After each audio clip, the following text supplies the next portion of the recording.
on YouTube? It's your boy ATruckerNamedJay, aka Mr. 1099. I think I'm gonna change that. Instead of Mr. 1099, I think I'm gonna change it to your favorite lease hop.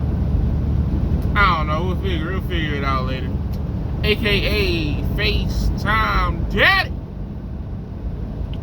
We out here, man. We out here on these roads, headed westbound. You know what I'm talking about, headed out, back out to Cali. You know what I mean?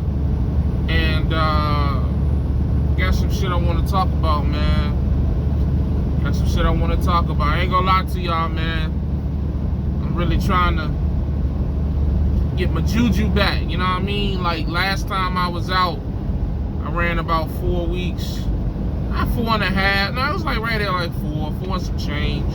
4 in like 2 days, 4 in like 3 days, something like that. And I was running. You know what I'm saying? Like I was getting it in. You know what I'm saying? Mile wise and money wise, and you know, I was very enthusiastic.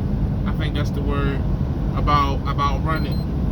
And you know, I just, you know, I'm recently off home time, and I went home for 15 days, man. And I ain't gonna lie to you, you know, it's kind of like the same, something similar what happened when I went home for Swift, where like, you know, you get so used to being home and just being able to, like, to wake up and do whatever you want to do, or do nothing, chill, move how you want to move. You got a little money in your pocket, so you can, you know, do whatever you want within reasoning, of course. You know, you don't want to go too stupid with your bread, but like, it's just like, it's almost like a honeymoon phase type, vacation type feel. And I you know, when I went home, it was just like, it'd be hard to come back out here. I ain't gonna lie, because there's been a couple times where I done came off the road and I never went back out. I did that shit with Swift a couple times. I did it when I was a lease op. I did it as a company driver, where you just come home and you just don't want to leave home. I did it with, I also did it with, when I went OTR with a fleet owner back in 2018. Like, I was on the road for like 8 weeks. Came home around Thanksgiving and then just never left back out. You know what I'm saying? So it's just that feeling you gotta fight. Like, it's just like, you done work so hard, you done grinded, so you got to reap the benefits of your hard work. But then you gotta remind yourself, like, yo, this ain't enough right here. This ain't it. You know what I mean? You gotta go get back in the mood and get back in that grind. You know what I mean? That grind mindset. And I think that's where I'm at now. Just, you know, putting myself back in that mindset to grind, putting myself back in that. Look at all them cars. Them joints nice. They about to take off. Oh yeah, here they come. Ooh-wee. They finna probably take off. I need to go and get in the right lane. I'm going to get in the right lane. Hold on, y'all. Cause they coming. Pause. They coming. Here they come. Joints alright. But anyways, what was I just saying? Yeah, man, I'm just putting myself back in that mood, because it's like, you know, again, you just can't get too drunk with instant gratification. You know, I feel like before, you know, especially young black dudes who ain't used to making bread, and I kind of talked about this with TB. That video should be coming out whenever he gonna put that shit out. But like, when you a young black dude, man, with no college education and just nothing but a high school diploma, you're only used to making a certain amount of money. You know what I mean? Which is barely over 40. You know, maybe $50,000, $60,000 if you get very fortunate. So to be able to make what I make now and what I've made in trucking, it was definitely an adjustment to the point where it's like, all right, I gotta just keep pushing. You know what I mean? Like, cause when you've done something that nobody in your family has done before, or none of your peers have done, it's just like, it's kind of hard sometimes to stay motivated, because you feel so accomplished. You know what I'm saying? You feel so like, you know, what else is there to do? Because you just don't know. You doing you doing something in your 20s. There they go right there. That was the green one was the first one. They go the red one. They go the white joint right here. Okay. What the other ones at? There's a couple of them. Little car club or whatever. Little man sleep in the passenger seat. But anyways, you just get so used to, you know what I mean, like being a loser, for lack of a better term, or a failure. Like it almost like you become more afraid to succeed. And I think that's where I'm at right now, where it's just like everything is really going good with my life, you know, with my money, my business, like everything, you know what I mean? Like I can't find too many bad things right now, you know what I mean? And I just, you know, it's just scary because I've been here before and I messed it up, you know what I'm saying? And it's like I'm just moving very carefully, just overly thinking things, and I just want to be better, man. I don't want to continue to be a failure. You know, I don't want to squander this amazing opportunity that VL Trucking has provided me with, and you know, I just want to do it right. You know what I mean? That's all. And so, you know, I think that was the big contributing factor to me, be like, you know, fighting through that. Oh, I want to be home. I've been home 15 days. Da da da da da. I don't feel like driving. All that bullshit. I think that mindset snaps me back, and it put me back in that go zone. And that's what you gonna have to learn out here, man. Like the money gonna come, and when it start coming, you just gonna have to like really just keep pushing. You know what I mean? Don't get so quickly satisfied with $5,000 or $10,000 or $15,000. Once you start seeing those type of amounts of money in your bank account, because with this industry, if you do things right, you can continue to grow that. You know, it's cats out here walking around with $100,000 cash in their bank accounts. You know what I'm saying? Or in investments and assets, you know what I'm saying? And that's the level I'm trying to get to. In order to get to that level, I just got to continue to grind, and I got to continue to be smart with the decisions that I make, you know what I mean? And just start doing better things with my money. Like, for example, all this, you know, money talk or whatever don't mean nothing if I roll this truck tomorrow and my family isn't taken care of. So with that being said, one of the main things I was a priority when I went home was to get life insurance. Went home and I got life insurance, you know what I'm saying?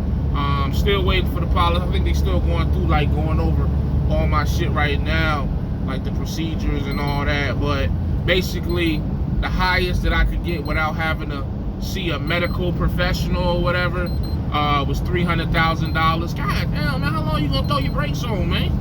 I need to get back in the left lane. Speed limit 70. We cruising at 58. What the hell is going on, man? Anyways, you still throwing on brakes for what? It ain't nothing up there. We gonna get in this left lane. Look, I'm turning into an aggressive driver, road rage. You know what I mean? Let me just go on and throw my left signal light on. Gonna hop behind this daggone. Oh, that's why he behind the daggone. Somebody else going slow. But anyways, yeah. So I got a $300,000 life insurance policy, man. It's gonna run me a little bit of change. I think like $164 a month, and that's only because I'm overweight and I have prior health complications. I have my high blood pressure, I have sleep apnea, as well as I have, of course, we're gonna get on the upgrade when I get in the left lane. Anyways, so because of those health complications, you know, it's difficult for me to get a bigger policy. So I just feel like I wanted to have something, you know what I'm saying, for now, which is the $300,000. And I got it. It's like a term life. I can't think of the proper term, whatever term means, for 35 years. So right now it covers me from now until I'm 74. And yeah, man, it's just that was a big deal to me. I just wanted to make sure my family is secure. You know, if it's one thing that, you know, my father's death, as well as more so my older brother's death, taught me, was that life comes at you fast, man. You know what I mean? Like, you just never know. just never know what could happen. Like, would I love to say that I'm gonna live until I'm 85, 90? Absolutely. But the reality is, as a black man in this country, you know, diabetes, high blood pressure, the things that I deal with, even I don't have diabetes, but those things do creep up on you. And, you know, even though I am on medication now, and I'm you know, doing what I can to lose the weight and control it, I went a long time without taking medication. So a lot of damage has already been done to my body, you know what I mean? So you just never know. You just never know, man, you know what I mean? So I just wanted that blanket of security that, you know, it ain't a lot of money to where, you know, they gonna be rich or no shit like that. But like with the living situation that we set up for ourselves now with this apartment, if something was to happen to me, let's say in the next 6 months, knock on wood, because again, we want to be here well into the 80s and 90s. But if something was to happen to me right now with our current living situation, she would have, you know, years, more than a couple years to, you know, figure some shit out versus me just dying or something happening and she got to scramble to bury me. You know, she got to come up with the GoFundMe to you know, or do the chicken fry to, you know, bury me and all that crap. And I'm just not gonna have it, man. You know what I mean? So eventually I do want to upgrade it. You know, I want to get it up to into the 7-figure range. But I do know that my health is gonna have to drastically improve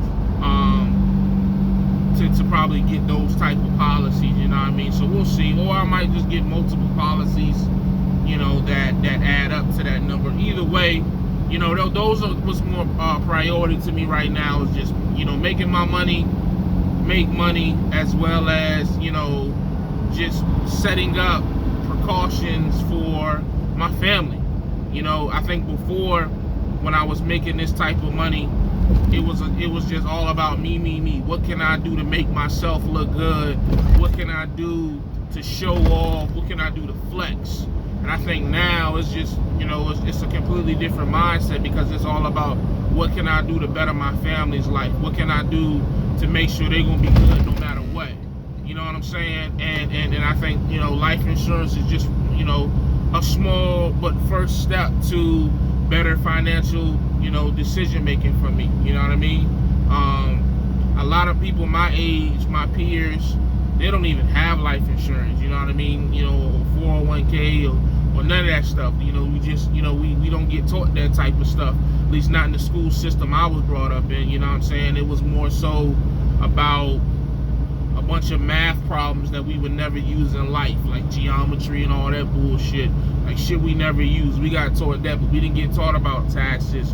We didn't get taught about life insurance. We didn't get taught about, you know, turning a 1 into a 2, 2 into a 4. We didn't get taught that like that, you know, like, you know, on some everyday drilled in our head type shit. Because, you know, I know for me, you know, the way I was raised, you know, my mom was just trying to make ends meet, and that's no, you know, disrespect to her teachings, but, you know, she didn't really, you know, educate me on what to do when I became a man and had my own money. She was just so focused on raising us and making it work. So, you know what I mean? I'm not knocking her for that, but, you know, it's just something that I learned now as a parent, that, you know, to pass down to my son, to let him see, like, okay, son, when you turn 18, this is how it's supposed to do.